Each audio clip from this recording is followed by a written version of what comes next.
ipinamahagi ni President Bongbong Marcos yung mga sako-sako ng bigas na nakumpiskang smuggled at horde.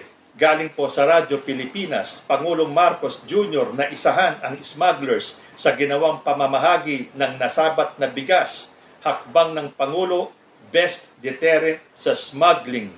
Pinakamainam itong hakbang upang mahinto ang smuggling dahil sa hindi na ito mapapakinabangan at pagkakakitaan ng smugglers. Ngayon, ito ang mga nahuli ng ating customs. Nakita nila, inimbestigahan nila na mabuti at nakita nila na mayroong ganitong klase. Ang lahat-lahat dito sa nahuli dito ay 42,120 bags. Tama ba yun? Yes, 42,100 bags ng ganito. Kaya sabi namin, may proseso. Ginawa namin ang proseso. Ang proseso na ganito ay sasabihin, doon sa nagpasok, magpaliwanag kayo. Saan galing yan? Saan kayo nagbayad ng taripa? Saan kayo nagbayad ng tax ninyo? Saan kayo lahat ng mga pangangailangan dokumento? Natapos na po ang 15 days, hindi po sila makasagot. Kaya kinuha na ng gobyerno, kinuha na ng customs at ginawang donation sa DSWD at gagawing donation ng DSWD at ng gobyerno sa inyo. Dahil nandito tayo sa NFA, itong napag-usapan na the mayor mentioned na meron tayong ginawang price cap dahil masyadong masyadong mabilis ang pagtaas ng presyo ng bigas, sabi namin hindi na kaya ng tao. Kaya pinalitan natin, linagyan natin ng price cap. Sinabi natin sa lahat, wag kayong yung mga konsumo, sabi ko, wag kayong bibili ng lampas doon sa price cap dahil hindi sila dapat nagbebenta ng lampas sa price cap. So yun. Ngayon nag-aalala ang mga magsasaka. Paano naman kami? Dahil kung mataas ang price cap, mababa rin ang benta namin ng aming palay. Kaya nagkakaproblema kami dahil ang NFA bumibili lamang, ang authorized lang sila bumili 19 pesos. Sabi ko nung nakikita ko, sabi ko baka mahirapan ng kumita yung mga magsasaka. Kaya kahapon lamang ay pinalitan natin at ginawa natin ang pagbili ng NFA 16 pesos to 19 pesos para sa wet na palay at 19 pesos hanggang 24 para sa dry na palay. Kaya tataasan natin ng pambili para sa mga farmer. At lagi kong pinapaalala sa lahat ng mga kasamahan ko, hindi lamang na kailangan na may sapat na pagkain, ay kailangan may presyo na kayang bilhin ng taong bayan, unang-una. Pangalawa, na may magandang hanap buhay naman ang mga magsasaka. Kaya yan ang tinitiyak natin. At titignan po natin, habang tumatakbo ang panahon, titignan po natin na paano na ang magiging mga pangangailangan ng ating mga kababayan para naman ay hindi natin masasabi na ginutom na ang mga Pilipino dahil hindi sapat ang bigas. Nandito po, nakikita po ninyo. Ito yung mga nahuli. Ito po yung mga iba na kakabili lang ng NFA. Itong season na ito.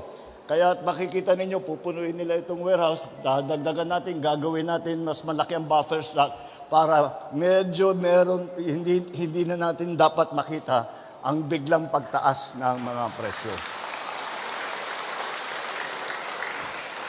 Kaya maraming salamat po sa inyong pagsalubong sa akin dito.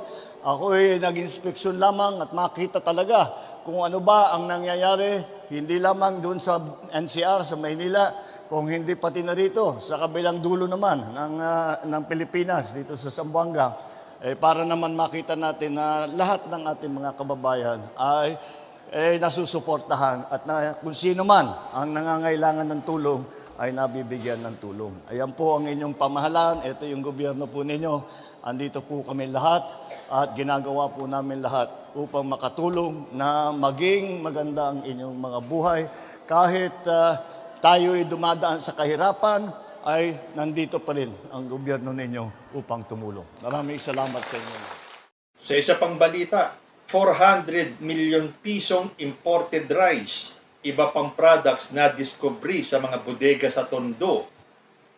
Umaabot sa 400 million pesos halaga ng mga hinihinalang smuggled rice at iba pang imported products ang nadiskubre ng mga tauhan ng Bureau of Customs sa operasyong isinagawa nila sa 3 bodega sa Tondo, Manila noong September 16, 2023. Ayon kay Customs Commissioner Bien Rubio, sa mga kalakal na natagpuan sa mga bodega, 90.2 million pesos ay 36,086 sako ng imported na bigas mula sa Vietnam, Thailand at Myanmar. While our government and kababayans scramble to make rice cheaper and more accessible, these businesses are possibly smuggling and hoarding them, which further adversely impacts our efforts to bring the prices down. Pahayag po yan ni Rubio. Kaya nga po ang direktiba ng ating Pangulong Ferdinand Marcos Jr. ay paigtingin ang anti-smuggling at anti-hoarding efforts ng Bureau sa staple grain ng bansa. Yan po talaga ang ginagawa. Dahil sabi po ni PBBM, huwag niyong tigilan yung mga hoarders na yan, yung mga smugglers na yan. Dito nga po sa isang balita sa GMA News Online, NBI urges RAPS versus some government execs, others over onion prices.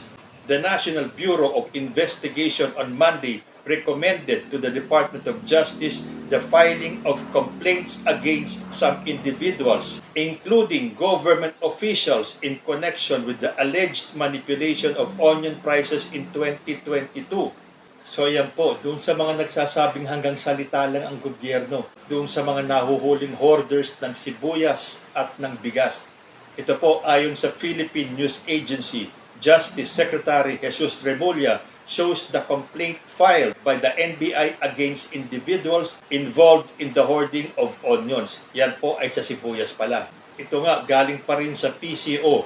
Fulfilling his vow to go after rice smugglers and hoarders, PBBM gives away confiscated smuggled rice to poor families. So tutok po si President Bongbong Marcos sa pagtugis dito sa mga hoarders and smugglers na to. So kailangan po talaga natin magkaroon ng tiwala sa gobyerno natin. Huwag po tayong basta-basta maniniwala sa mga fake news, sa mga nagpapakalat ng pampagulo ng isipan natin. Ito po siguradong aalmahan pa rin ng mga anti-Marcos, yung pong naghahanap ng 20 pesos na bigas. Sabi po rito sa Presidential Communications Office, there is still a chance that a 20 pesos per kilo of rice could be realized.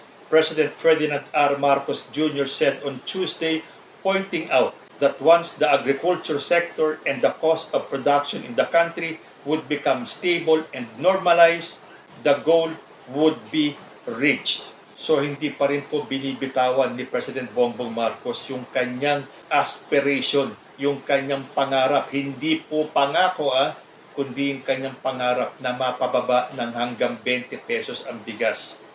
20 pesos per kilo of rice still attainable, sabi po ni President Bongbong Marcos. Kayo po, ano ang masasabi ninyo?